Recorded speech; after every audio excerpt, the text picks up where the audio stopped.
बच्चों, इस वीडियो में हम पढ़ेंगे चैप्टर शेल्टर फॉर ऑल। उससे पहले हम कुछ ट्यून अप एक्सरसाइज करते हैं। यहाँ पर बच्चों कुछ घरों की पिक्चर्स बनी हुई है जिन्हें हमें पहचान कर उनके नीचे दिए गए स्पेस में उनका नाम लिखना है। जैसे कि पहला है स्टेल्ट हाउस, दूसरा बंगलो, तीसरा इग्लू और चौथा स्काई स्क्रैपर्स या मल्टी स्टोरी बिल्डिंग्स।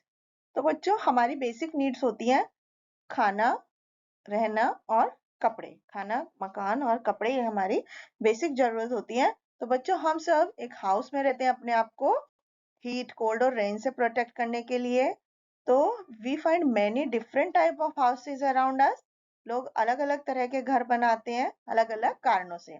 जैसे कि पहला कारण है अवेलेबिलिटी ऑफ स्पेस, जगह की कितनी अवेलेबिलिटी है। दूसरा, ज्योग्राफिकल एरिया की वजह से, क्लाइमेट और वेदर कंडीशन की वजह से, बिल्डिंग मटेरियल क्या अवेलेबल है उसके वजह से, and money, most important factor कि कोई व्यक्ति घर बनाने में कितना पैसा खर्च कर सकता है, उसके हिसाब से लोग अलग अलग तरह के घर बनाते हैं। तो आइए पढ़ते हैं different houses in different regions. अलग अलग एरिया में अलग अलग तरह के घर। तो बच्चों, लोग अलग अलग टाइप के घर में रहते हैं अलग अलग एरिया में। तो लोकेशन एंड क्लाइमेट, किसी भी जगह का जो है वो डिपेंड करता है लोकेशन एंड क्लाइमेट, और मटेरियल कौन सा अवेलेबल है कंस्ट्रक्शन के लिए लोकली, और इकोनॉमिक कंडीशन क्या है वहां के लोगों की, वो सब डिपेंड करते, उन सब की वजह से डिसाइड होता है कि वहां पर जो लोग घर बनाते हैं वो किस तरह के घर बनाते हैं। गांव में कच्चे और पक्के दोनों तरह के घर होते हैं।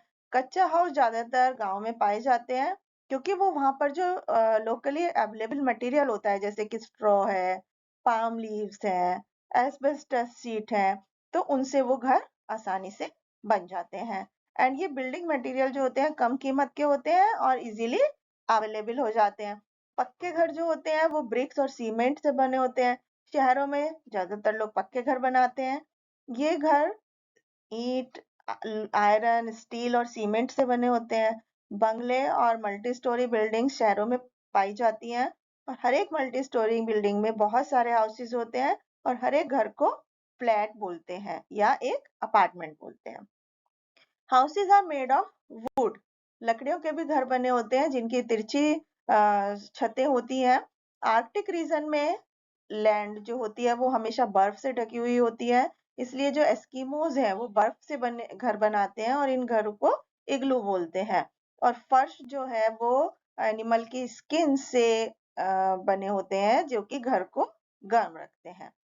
गर्म रीजन में घर जो है वो मोटी वॉल्स होती है उनकी, ऊंची ऊंची छतें होती हैं, फ्लैट छतें होती हैं। ईंट और स्टोन से ये घर बनाए जाते हैं। मोटी छतें और ऊंची मोटी दीवारें और ऊंची छत होने से घर ठंडे रहते हैं।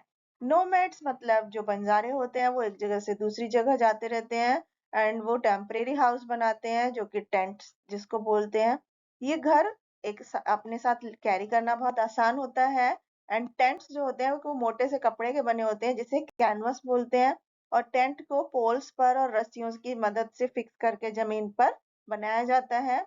बरसात में या फ्लड प्रोन एरिया में घर जो है वो प्लेटफॉर्म उठे हुए होते हैं, घर का जो फर्श होता है जो कि ग्राउंड से कुछ फीट ऊंचा होता है।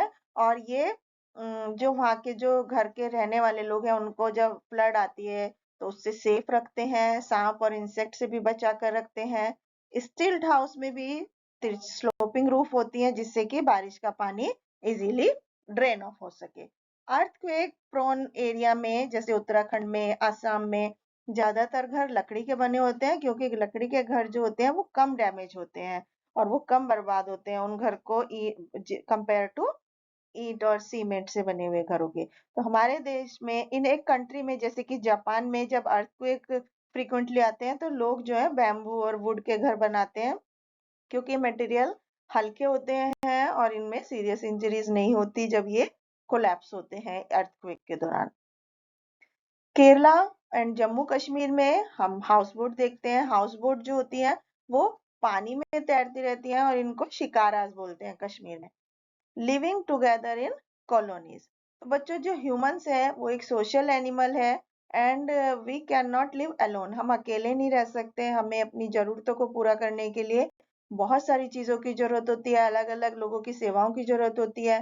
तो हमारे आस पड़ोस में जो लोग रहते हैं वो हम उनसे बहुत सारी सर्विसेज और फैसिलिटीज को शेयर करते हैं। People live in different kind of settlement as a, जैसे हेलमेट है, विलेज है, टाउन है। शहरों में कुछ लोग जो होते हैं वो एक घर अफोर्ड नहीं कर सकते, उन्हें फुटपाथ पर ही रहना होता है या प्लेटफॉर्म्स पर रहते हैं।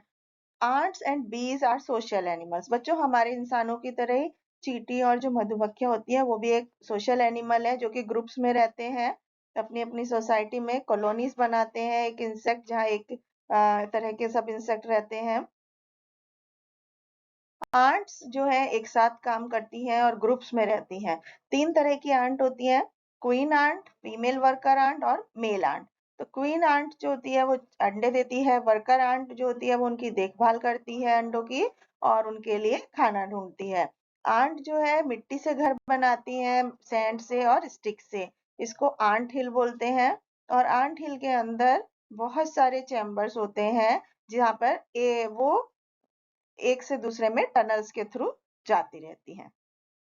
बीज भी बीहाइव में एक साथ रहती हैं, मधुमक्खियां। एक क्वीन बी होती है और कुछ मेल बीज होती हैं जिनको ड्रोन्स बोलते हैं, और बहुत सारी वर्कर बीज होती हैं जो बीहाइव में रहते हैं। और क्वीन बी जो होती है वो अंडे देती है। मेल बीज रानी मक्खी की हेल्प करती है रिप्रोड्यूस करने में, और वर्कर बीज जो होती हैं वो बीहाइव को साफ करने में, बनाने में और उसको प्रोटेक्ट करने में मदद करती हैं। एंड वो फ्लावर से नेक्टर भी कलेक्ट करती हैं और उसको अपने छत्ते में स्टोर करती हैं। और ये इंसेक्ट हमेशा एक दूसरे को कोऑपरेट करते हैं और अपना काम बहुत ही एफिशिएंटली करते हैं। Thank you.